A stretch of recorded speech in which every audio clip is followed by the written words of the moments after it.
Hello! Hello, hello, hello!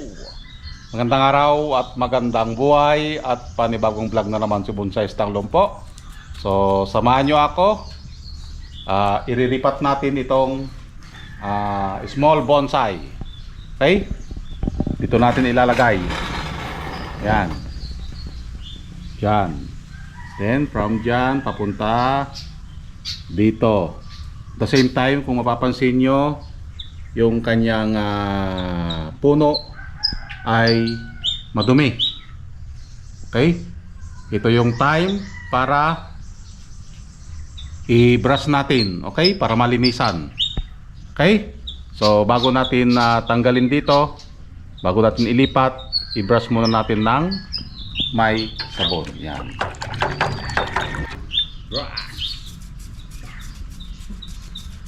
Yun, kailangan nating linisan yung buong katawan para ito ay malinis pag ipunta natin sa bonsai show.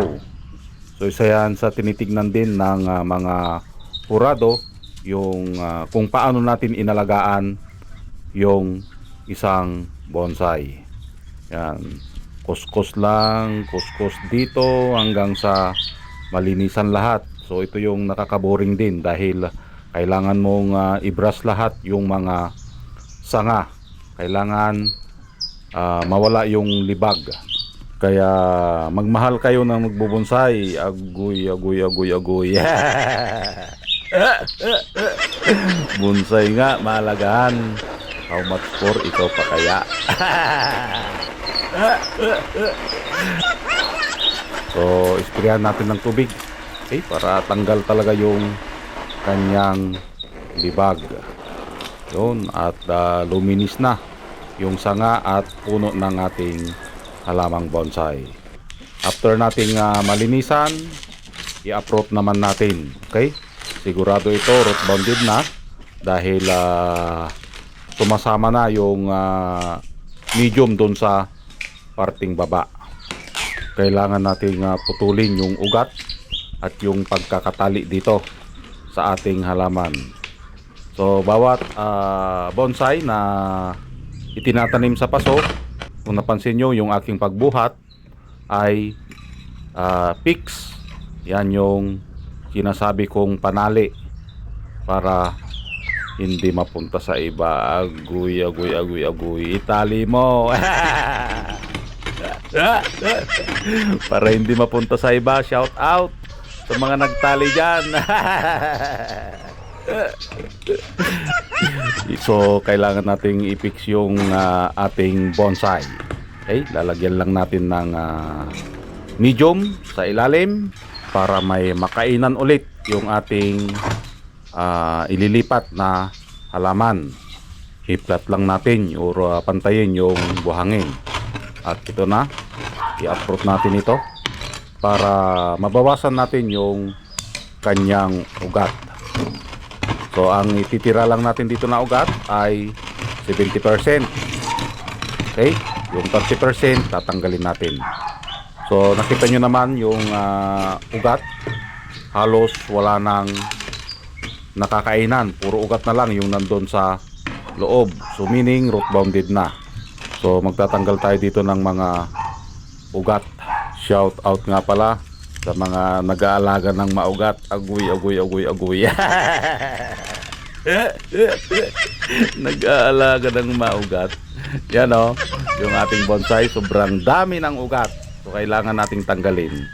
Okay, para magkasya din doon sa ating paso. Yan, kasi lumiit yung kanyang paso. Yan, after nating mailagay sa bagong paso, ito ay itatali natin. Yan yung hinihigpitan natin dito. Yan yung ating panali para hindi mapunta sa iba. After nating maitali, ito na, para mailagay natin yung carpet moss, lagyan natin ng kunting putik or clay. Yan, para kumapit yung ating ilalagay na moss. So ganyan lang ang pag-prepare ng bonsai kapag isasali natin sa show at lalagyan ng moss para magkulay green sa parting baba. Yan. So isiksik lang natin, idikit, parang nagdidikit tayo ng kartolina. Yan. Dapat maayos yung pagkakalagay ng moss para natural yung dating. So yung moss nagre-represent na grass o damo, at yung bonsai represent na puno. Tinatanggalan lang natin ng moss sa parting gilid at lalagyan natin ng akadama para mabuhay yung green na may konting brown sa gilid-gilid. Kaya tayo nagtatanggal ng konting moss sa gilid. So dapat ang ating halaman, kapag ito ay isinasali natin sa show, isa sa tinitignan ng mga kurado ay yung pagka landscape, yung pagka prepare, yung presentation na tinatawag. Yun. So natapos na nating ni-landscape dito sa parting baba. Lalagyan lang natin ng ano dito, akadama, yung brown. Okay? Kapag ito ay ipupunta na natin sa show. Okay?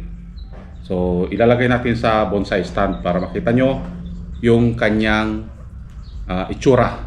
Okay? So yun guys, natapos na nating ayusan at inilagay na natin dito sa kanyang bonsai stand. Okay? So ang ginawa natin, in-uproot natin at pinalitan ng sapatos. So nagtanggal tayo ng ugat, kaya tayo nagkalbo dito sa parting taas. Okay?